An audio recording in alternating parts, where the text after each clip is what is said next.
So with the books themselves, my main objective was financial education because we don't have that. Actually, very few countries do that at all. I didn't get that No, in I didn't get my it. yeah.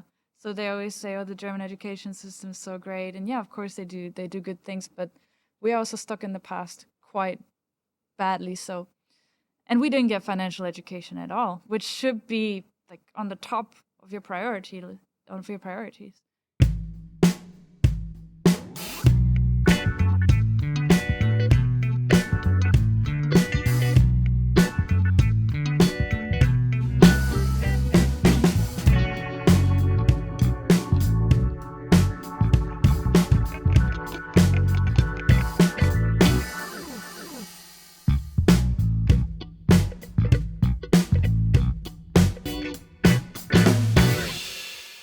Lina, we got you back here in the studio. Hi, Mike. Happy to be back. You Yeah. have to update your intro. Your house looks different now.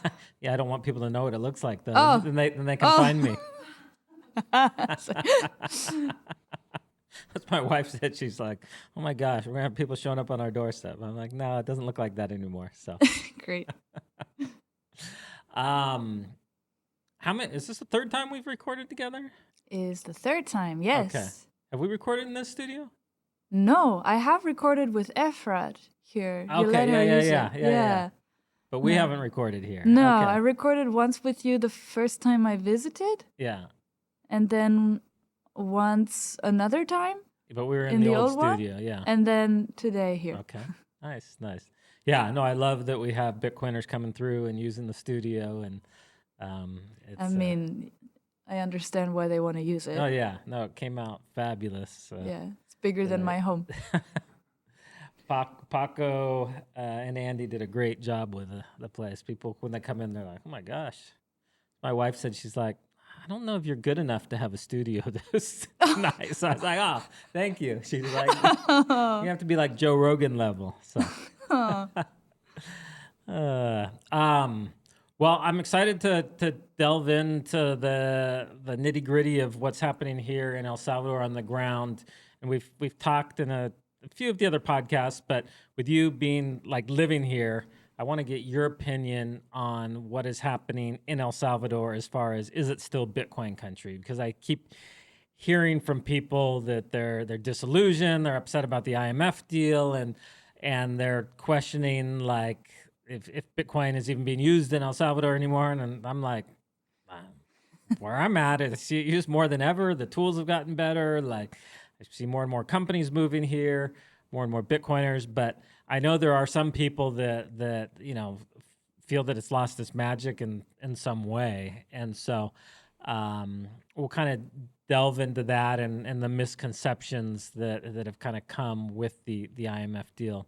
But do you hear any of this, or am I just on the receiving end?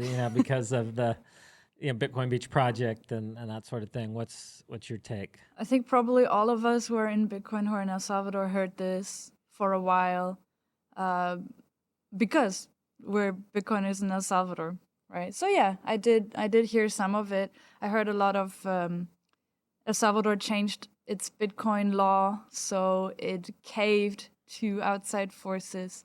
El Salvador changed its Bitcoin law, so it's no longer a Bitcoin country, which then makes me wonder: A, does that person speak from local on-site experience or from the outside? Because that makes a big difference usually, from what I've seen. Yeah. And also, how Although do you I have define? seen both. I have seen some people that had moved here specifically because of that have now chosen to leave.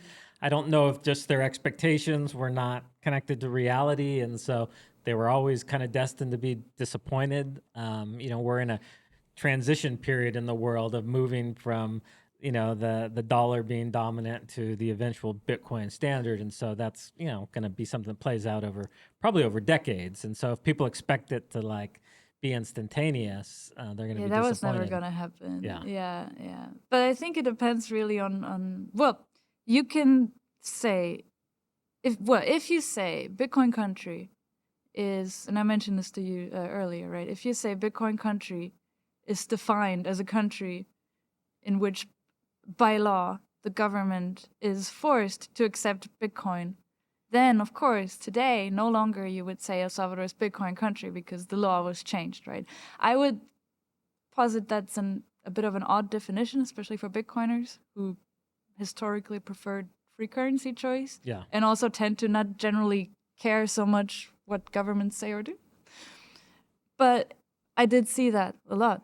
Hey guys, just a brief interruption. We'll get back to the exciting show here, but I just want to really ask a favor that you guys could make sure that you're subscribed if you're watching this on YouTube. If you are listening to this on a podcast, please take a second and review this. You don't even have to write a lengthy review or anything at all. Just click the number of stars that you want to give us. It really helps us in the algorithms to make sure people are finding out about what's happening here. All right, back to the show. But if you say that Bitcoin country, factors that make Bitcoin country are that it uses Bitcoin, that it encourages the use of Bitcoin, that it promotes the use of Bitcoin on the highest order through the president of the country himself, that it's Down through the school system, which we'll talk about, the role you're playing in that effort.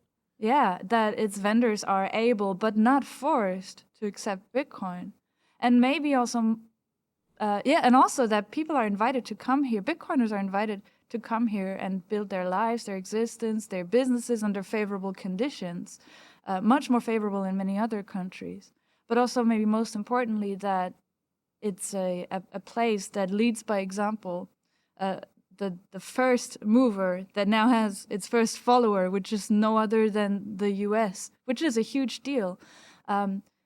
If you consider these things, which are all still happening, worthy of the title Bitcoin country, then El Salvador is still a Bitcoin country, if you ask me. So question, what are the odds that Trump will admit that he followed Bitcoin, that he followed Bukele's example? Probably zero.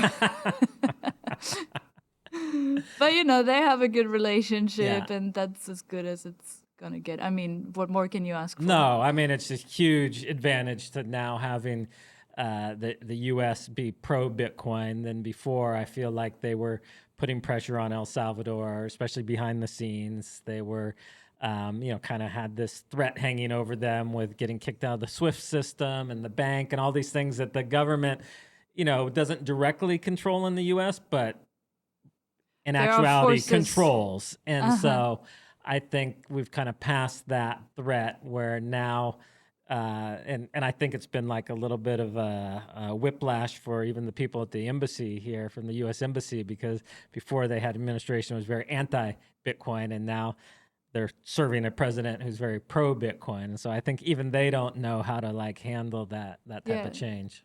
I think a lot of things have changed with the new administration, and you can tell, and that's certainly good for El Salvador. And the Bitcoin thing is like an extra little cherry on top. So. Yeah. I know when Rubio was coming down to visit in this region, all the embassies in the region were scurrying to get all the DEI stuff out of the embassy and any traces of anything out, which was complete opposite of how they had been before. So it was it's been kind of fun seeing that development and just how much more healthy it is, and the relationship between the U.S. and the U.S. and El Salvador is just so much better now than it was before. And it's probably also one of the best in the region compared to the U.S.'s relationship with other nations. Yeah.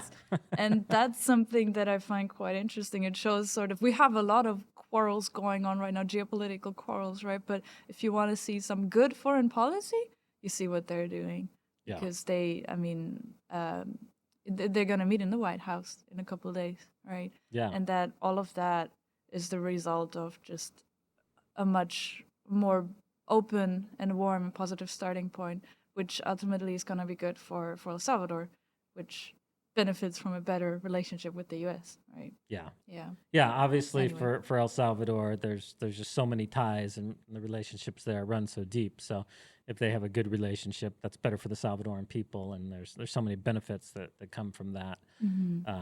Obviously, we saw recently moving the travel warning from a 3 to a 1, which for those of you who don't, did you see that when they did Oh that? yeah, I talked about it. Yeah. For people who don't know that, the State Department issues like travel advisories for all the countries in the world, and 4 is the worst, 1 is the best. And historically, El Salvador has been a 3, which is, it's not quite North Korea, but it's one step below. And they just moved it to number 1, which is even a lot of European countries are number 2s. Germany's a 2. Germany's a 2, yeah. So from the State Department's point of view, you're much safer coming to El Salvador than you are going to Germany. And do you think that, would you say that as a German? I would say that, and I've said that for a while. The thing is that if I talk to fellow Germans, there's a very strong sentiment of, things are getting worse here, but it's not as bad as over there. So it's very interesting. Sometimes the public opinion or narrative lags behind reality, and then at some point you cannot deny it any longer, and then then things change. Yeah. And this is one of those big steps towards that. Well, I think, too, a lot of times we're blind to in our own environment, because even a lot of Americans, I think, would be surprised to see what other countries say about traveling to America and all the warnings that they issue for that. Oh, so. Yeah. I get that. I saw it too. I was talking about how when that happened, I was talking about it on my social media, and I got comments about how El Salvador is now safer to travel than Germany in the eyes of the U.S.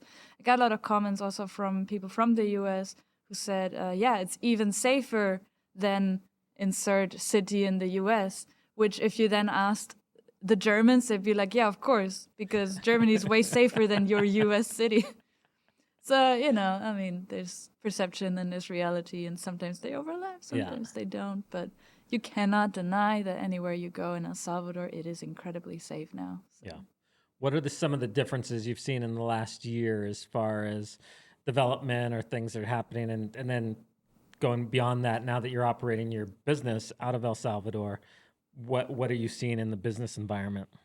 One thing that I noticed straight away when I brought my company here is that there are new laws all the time, and it's not in the way that I was used to before working in other countries where new laws usually meant more bureaucracy. You could tell here you have a country that right now they are geared towards economic reformation, like economic growth and whatnot.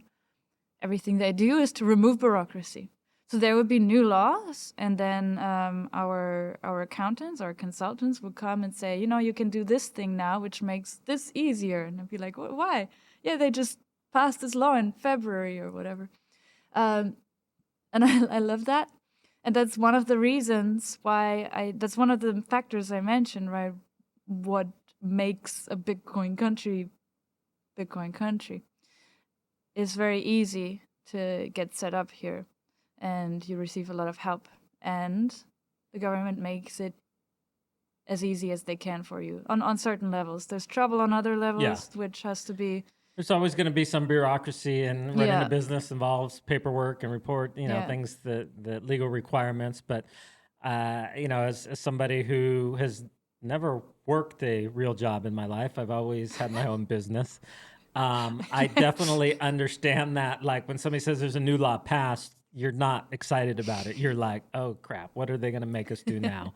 Because it's even in the U.S., like it just, for the 30 years I was in business in the U.S., like it just kept getting worse and worse and worse. It was never like, oh, we have easier regulations now and less burdensome and less things you have to file, less taxes you have to pay. And so, I make plushies, right? So the EU recently passed new regulations that make it harder for my plushies to be certified, or rather we have to recertify them and so on and so forth. Change the labels. We had to make stickers and put them on the old labels. So that's what normally happens, and it's the opposite here. As I said, not everywhere there is. Plushies are pretty dangerous, so it's very important that we regulate them. Yes.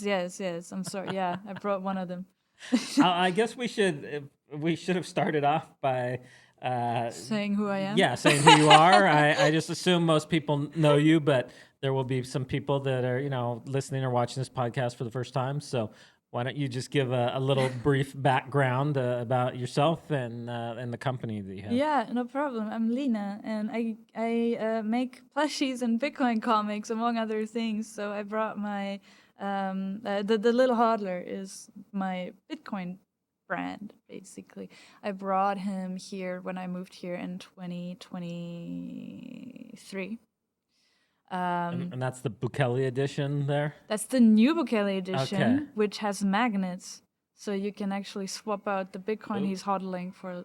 I totally left my phone on. Is that church bells? It's just the standard ring, I think, that came on the... Oh, really? yeah. I miss it, like on the Nokia, that the standard that we used to have. I forgot it. Anyway, he has magnets now, so we have like Magnets? yeah, he has magnets on the. If you wanted, you could swap out what he's hodling. Okay. So we have like pizzas. So on pizza day, he can hodl a pizza. Okay, And nice. stuff. Anyway, so the company that I came here with and still have, of course. And since we moved our operations here, a lot of things have happened. So we got loads of new projects, and one of them is that we are making school books for the Ministry of Education. You know, they have the Bitcoin diploma, which and other like various other educational programs that you're also involved in, right? Like heavily supporting. And we were given permission to take care of the little kids. So we're making school books from age 7 to 13, I think. So we're making 6 books, 6 books. Oh my God, I'm getting confused with the numbers. But we already made 2. So 2 of them are basically ready, and they're going to be piloted. You didn't bring any of them, did you? Well, they're not printed yet. Okay. But so we're going to pilot them in 50 schools. And they're going to learn about not just Bitcoin, but money. So it was very important, actually, to us that we start the kids off not with Bitcoin, blockchain, and blah, blah, blah.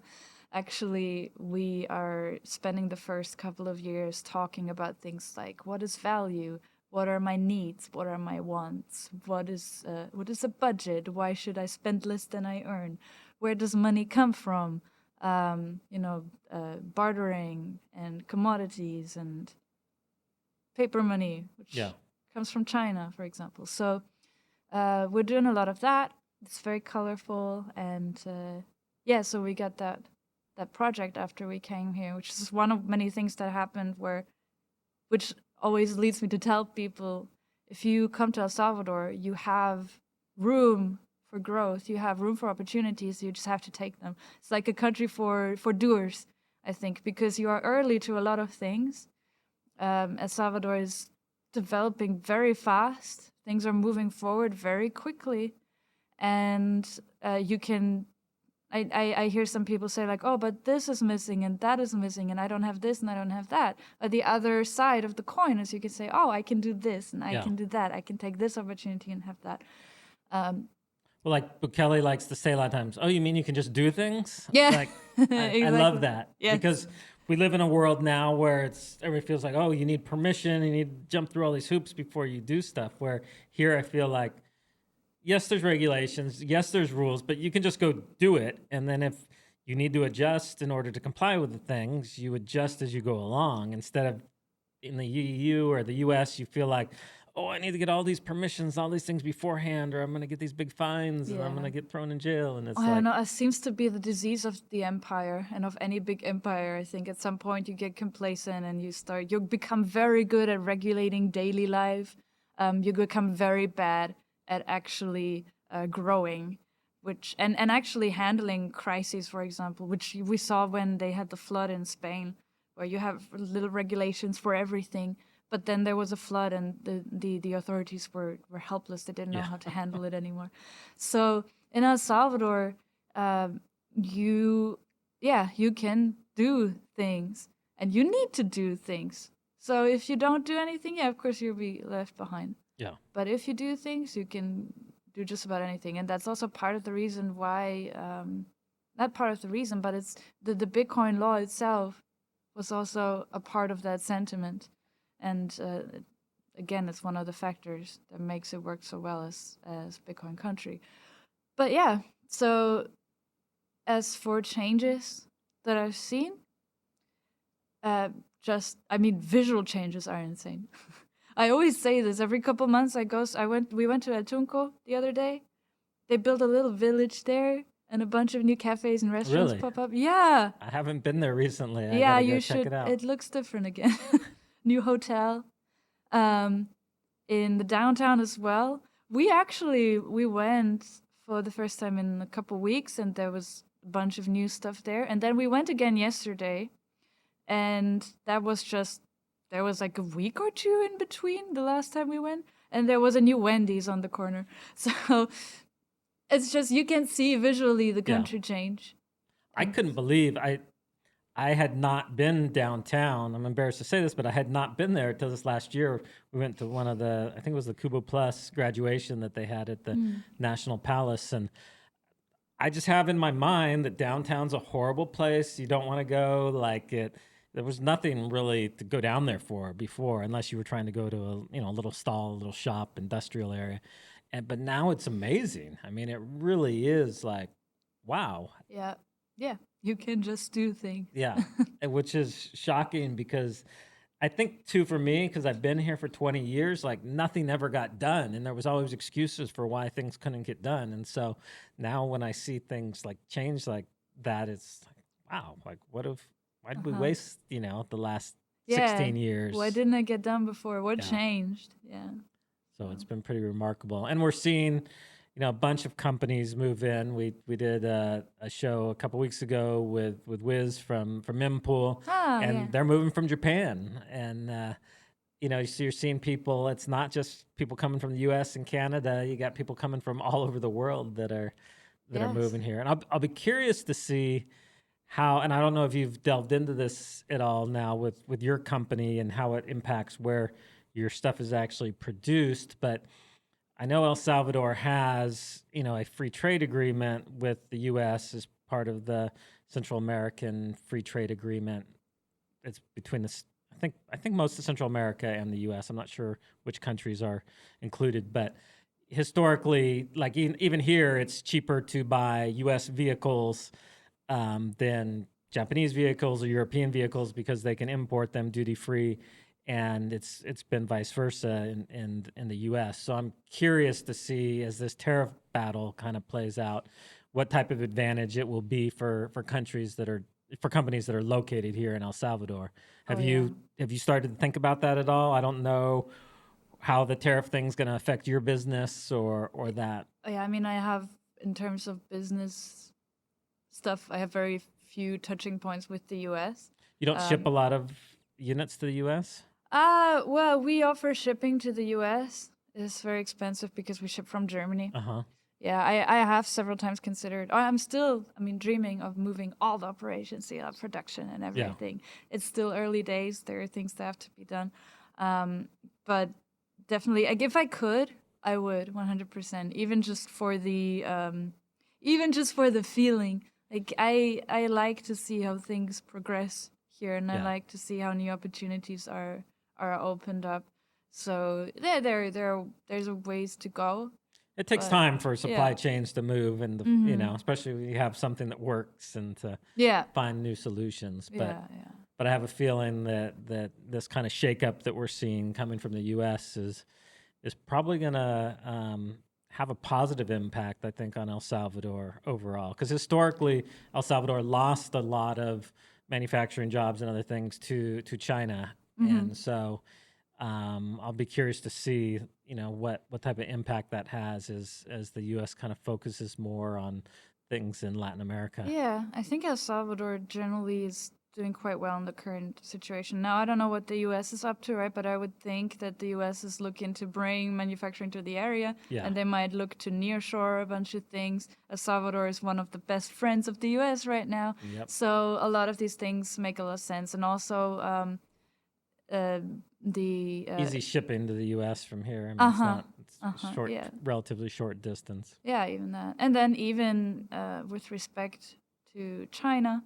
El Salvador has, El Salvador's relationship with China is fine. China gifted the library. China gifted a lot of things, like $500 million worth of things. So El Salvador was always Bukele was always very intent on not burning any bridges. Yeah. And I think we're going to see that become very valuable probably very soon. Definitely. Yeah. What would you say to business owners that are looking to move to El Salvador? What's kind of been the biggest benefits that you've seen?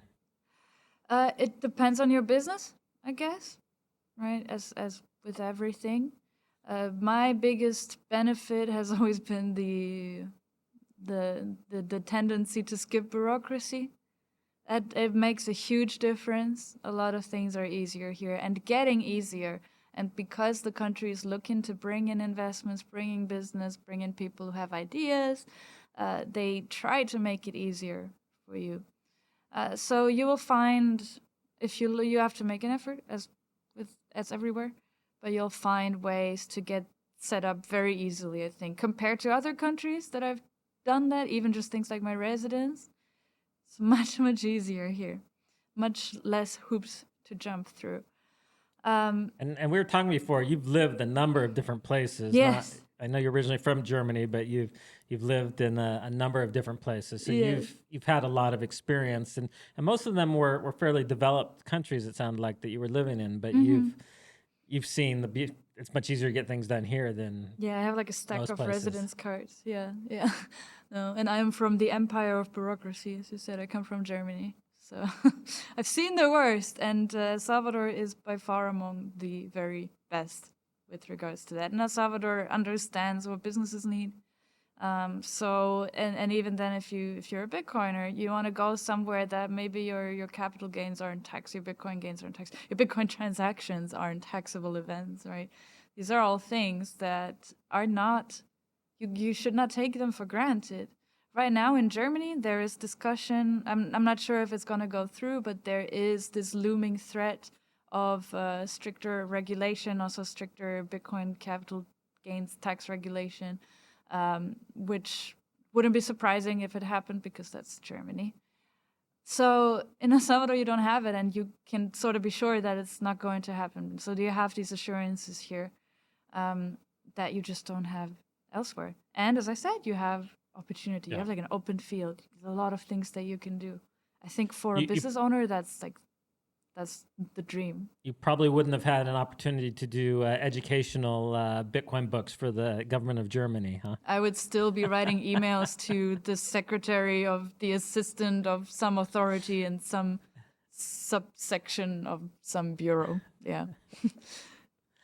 I mean, that's just pretty amazing that you have this opportunity and that you're going to be impacting the lives of thousands, probably tens of, if not hundreds of thousands of students in El Salvador through the educational books. And so I'm curious as to what you really hope to achieve by releasing these books. Mm-hmm. So with the books themselves, my main objective was financial education, because we don't have that. Actually, very few countries do that at all. I didn't get that. I didn't get it. Yeah. So they always say, "Oh, the German education system is so great," and yeah, of course they do. They do good things, but we are also stuck in the past quite badly. So, and we didn't get financial education at all, which should be like on the top of your priorities. In the US, you also don't get financial education. So in El Salvador, you get it. You get it from a young age. And that's not about making money or whatever. No, it's about being smart, understanding how your money works, and then making educated decisions based on that. The earlier you start that, the better. I've been told that, oh, it's too early, 7 years is too early to start to talk about finances, but that misses the point. We're not telling them how to run a stock portfolio or something. No. We're telling them the value of things. We're telling them that there are different kinds of values, and we're teaching awareness of money and of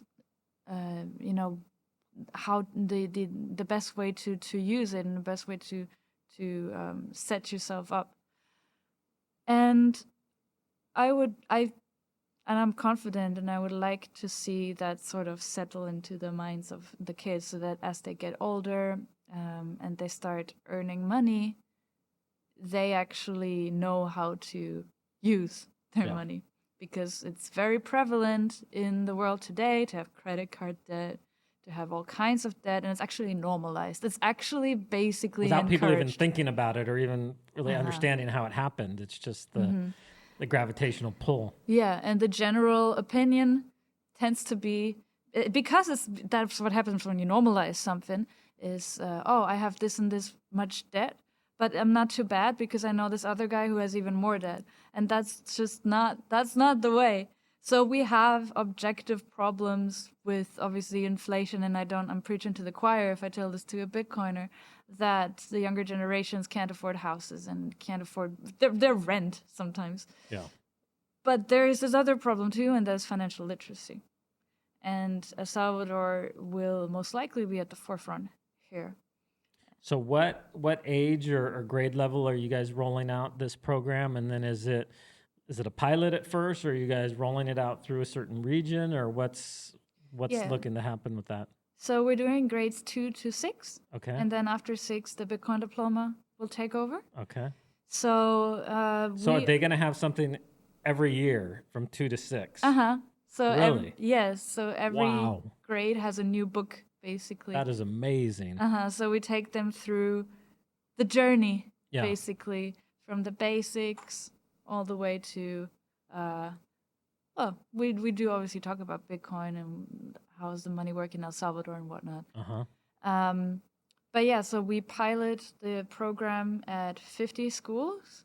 We have the first 2 books ready now, so grades 2 and 3 will have 50 schools test the books and learn. And of course, we have our event where we have like, my brand is a very physical brand, so it really lends itself to something like that.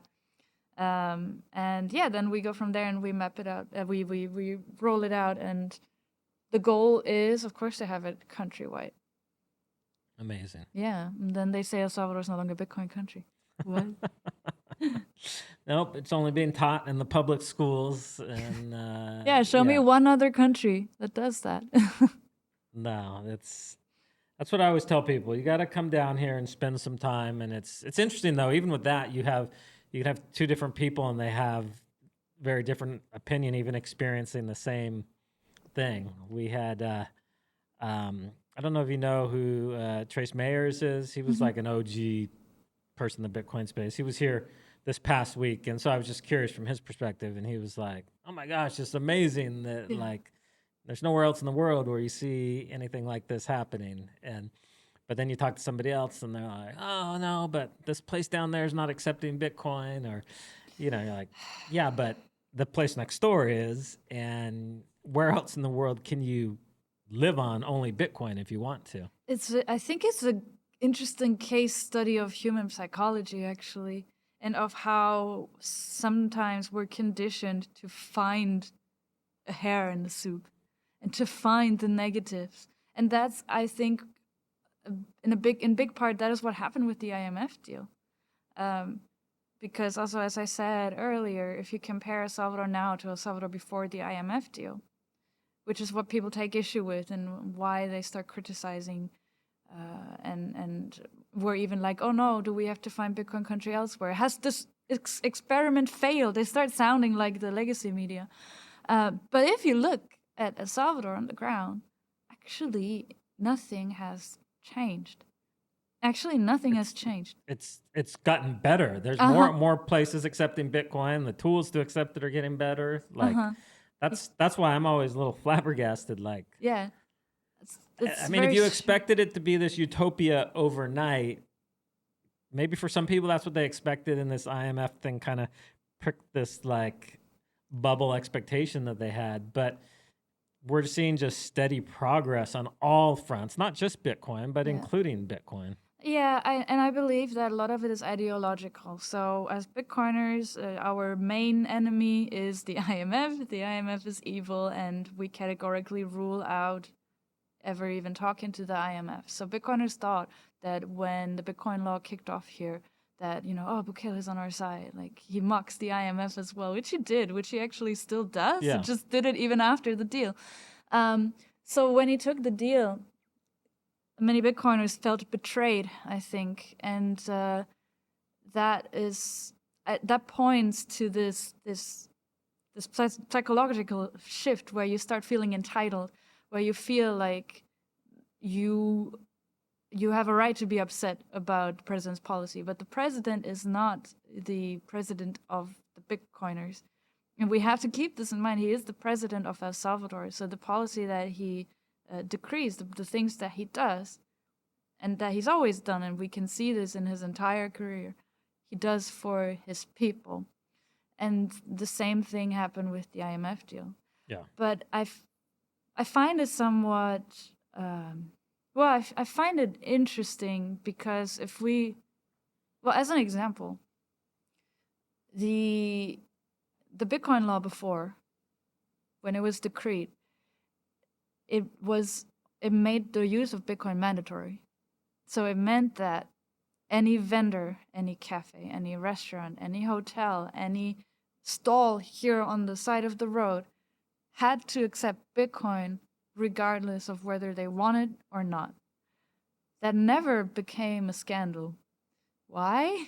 Because there was an understanding that would never be enforced. There was an understanding that it would be stupid to enforce it. It would be obviously very much against the ethos, and it would also not be in the best interest of the president, who quite obviously never had any intention of forcing people to use Bitcoin. No, and I think, and people ask, like, well, why even include it? I think it was included to say, like, hey, we are serious about this. Like, Bitcoin is a currency here in El Salvador. We are adopting a Bitcoin standard. And exactly. So that was the reason of having it in there. Yeah, so he was not going to decree some half-baked law. And it did exactly what it was supposed to do. It had a massive publicity impact, and it cemented this Bitcoin country narrative. Now, they removed that part of the law. They made Bitcoin, the use of Bitcoin voluntary, which on the ground changed nothing because it was never enforced before. And only changed on paper. It was a concession made to the IMF, which is largely symbolic. It's actually, I think it's very smart because the IMF can use it for their narrative, and El Salvador gave something up without giving up anything. But suddenly it became a problem. And I think in that we can see how the brain works. And that's the reaction that I saw from many Bitcoiners, where they look at this change, this non-issue, and made it a big issue and said, oh, it's no longer legal tender, everything changed, experiment failed. But then you look at El Salvador and actually, what did change? Nothing changed Bitcoin-wise. Yes, there's a deal with the IMF, which means there are funds coming for the people. And that's about it. So where's the problem in reality? That's what I keep wondering. I keep asking, but that's why I wanted to have you down to talk about it, because obviously you're living here in the country, you're running a business here. You moved here also because it was Bitcoin country, and you've chosen to stay here. And it sounds like have no intention of leaving. And I think for you, like for me, El Salvador seems like just keep getting better. Yeah. I mean, if you ask me, I think that the opinion stems largely from this that the moment that you deal with the IMF, you're done for. That's the very strong, very pervasive narrative in the Bitcoin space. Not to mention that many countries have IMF deals. Argentina has an IMF deal. It was never an issue. It was an issue with El Salvador because of the change. Yeah. Which actually, how much did it change, right? But and I think it will help to put this in perspective. And many people don't understand what happened in El Salvador after the Bitcoin law was kicked off. And I think you saw this very up close, right? But it was in 2021. It's almost been 4 years. I know. It's actually crazy. When the whole thing went down, when the Bitcoin law was kicked off, El Salvador was already negotiating with the IMF, right? And the IMF did not like that. So in response, the IMF and all their friends and the entire financial system, as you said, El Salvador was threatened with being kicked out of the SWIFT system, which it kind of paralyzes a nation for the time being. But the entire financial system punished El Salvador for going that route. And basically, they tried to bankrupt the country. They tried to ostracize the nation and force Bukele to come crawling back and say, okay, no, fine, I'll do whatever. Take some predatory deals and kill my Bitcoin law just so that I don't default. Because you could see after, basically straight after the law was decreed, Salvadoran bonds went like nosedive. Really scary. Normally, like a small country does not recover from that.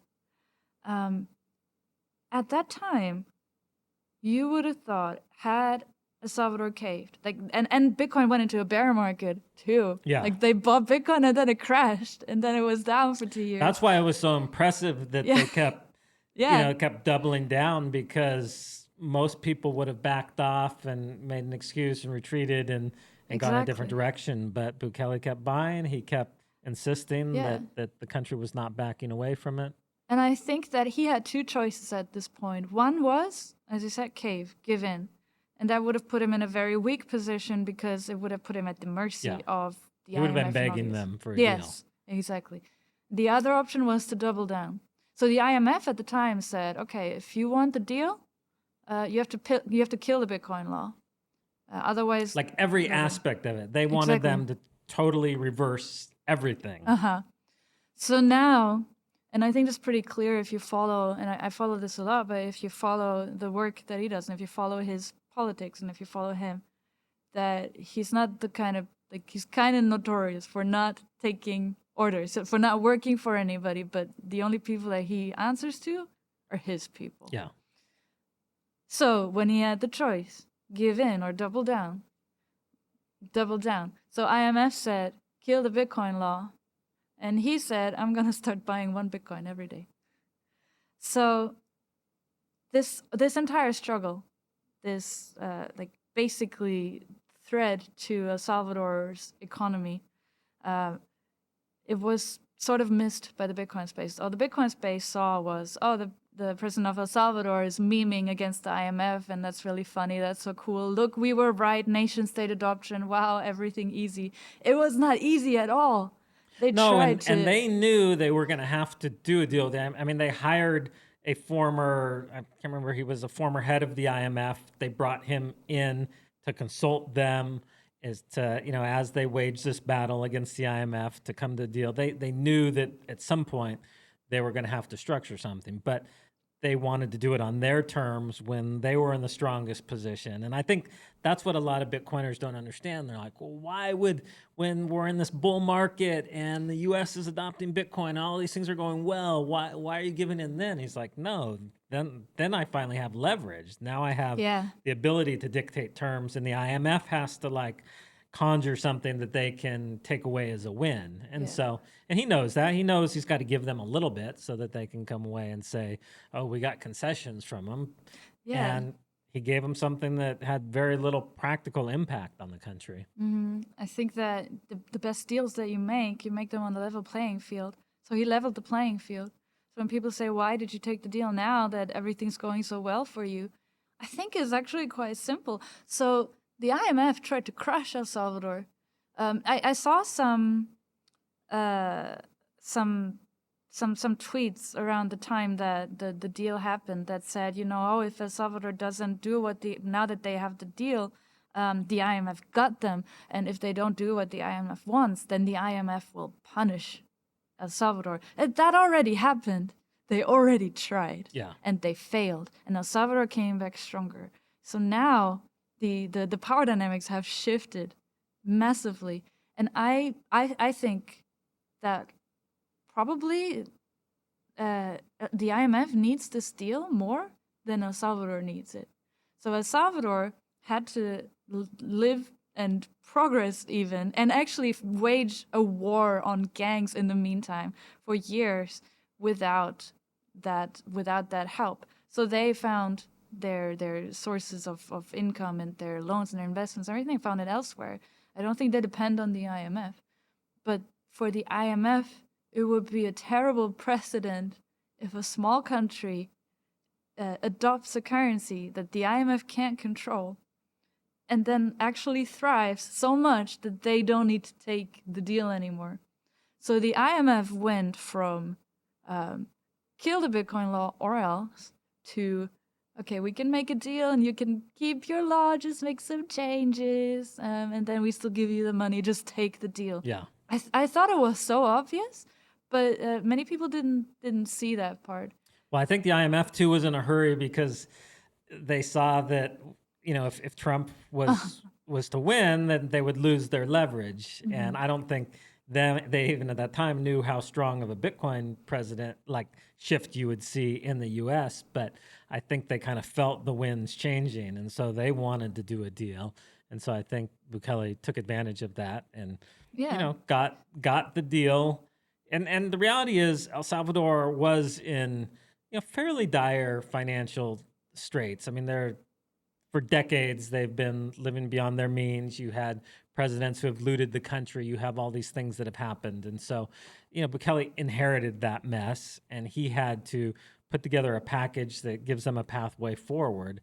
And so, you know, I know people feel like, oh, but once the IMF gets in, they're just going to like try to take control of everything and then force them to take new loans. And like, Bukele's not one to get played. He sees this as something that's going to give him some breathing room to build out the economy, so they don't need the IMF anymore. Yeah, and it's still $3.4 billion. So El Salvador spent last year like $10 billion.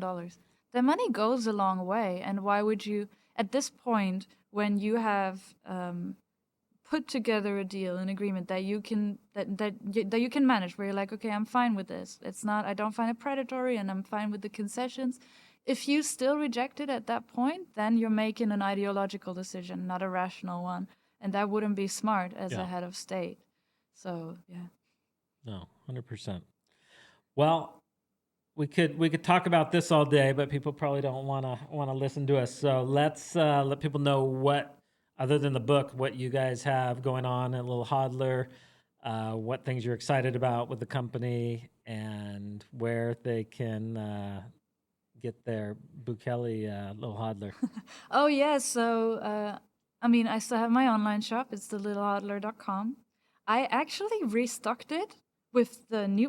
Our plushies are upgraded. Like, we put magnets on them. We changed the designs. We have new ones. But I haven't gotten around to relaunching the store yet. So actually, our team they're pushing me to do it. So you can actually buy the new plushies already. I just haven't said it yet. So that's. So you heard it here, breaking. You can get the new plushies. So that is one thing, and then of course we have a project with the books, which they'll be open source, so you can also, once they're ready, you can download them, use them as you please. And we have an event on May the 4th on Star Wars Day at the Be Nice at the library for the books. So it's gonna be an event for kids, but it'll be open. We'll have activities for them. Anybody can come, and you can bring your kids. So we'll have like huge, oversized memory game. We'll have like a canvas on the floor that they can paint. What else do we have? Face painting. Nice. I haven't quite understood what is going to be painted on the faces. I'm picturing like orange, like a huge, like, or like a dollar face. A big Bitcoin bee. Yeah. Or maybe it'll just be tigers or something. Or the kid will be like, I want to be Spider-Man. Yeah. Like, you know, they're probably not going to say no to that. So yeah, we're doing that. It'll be open. Anybody can come. I think it's from 2 p.m. till 4 p.m. So that is, if you're perfect in time, especially if there's people that are here in El Salvador who haven't gone to see the downtown. Oh yeah, you should go. Definitely take advantage of this as a reason to go down It's pretty remarkable. I mean, it's just beautiful down Yeah, there. yeah. It's free to go. The library is free, obviously. Our event is also free. Everything's free. So. So they go to your online store, and then obviously your Twitter handle. Oh yeah, which is my German name. Yeah. It's Lina Seiche. Okay. Seiche. Yeah.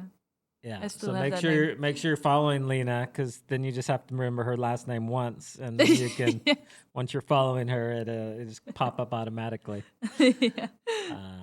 And you post a lot of your cartoons there on your Twitter account. Yeah. You I have also some pretty post a lot about El Salvador. clever ones. Yeah. Yeah. Lately we also go a lot and we film like cafes and take photos and stuff. We do that for the coffee project. Are you still working with the coffee Yeah. project? Okay. Yeah. Well, you gotta give us a little update on that. Oh. The coffee project still makes coffee. Yeah, no, so that's the president's personal coffee brand. Bean of Fire. Bean of Fire. Yeah. Yeah. And he sells coffee from Santa Ana volcano. And you can, if you're coming to visit El Salvador, in the airport there at the shop, you can get a free sample of it. They have the coffee there, and so you can try it before you buy it. Yes, it's open 24/7. And also Is it open 24/7? 24/7, Wow. yeah. So if you land, or even if you fly at like 6 a.m., you need a coffee, they give you one. For Yeah, free. no, I've stopped and got my Yeah. coffee there before. Ah, did you buy? We did. We actually bought some to take down to. We were going down to Suriname, and so we bought some to take down to the folks down there. Yeah. Yeah, that's nice. Yeah, and right now they have like a special spring drink or something. I don't know what it is, but it has like an orange in it. Okay. So, yeah, so that's that. But the coffee ships actually exclusively to the U.S. So if you want to buy online, you can ship it to the U.S. I think Canada too, because we're on Amazon. And here in El Salvador, you can get it at the airport. And then I believe that the Hyatt in San Salvador, they have the coffee as well, and they serve it if you want. Yeah. Nice. Yeah. All right. Well, it's a beautiful Saturday here at the beach, so I'll let you get out there. It's so hot out there. But so nice. Yeah, that's true. You could be in Germany right now. Yeah, then I'd be complaining about that. That's human psychology. Yeah. Well, I appreciate you coming in again. It's always good to see you and kind of get some common sense updates about what is happening here in Bitcoin country. Yes, which is still Bitcoin country. Yes. Yeah. Come and see it. Come and visit. Judge for yourself. Thank you. Thank you.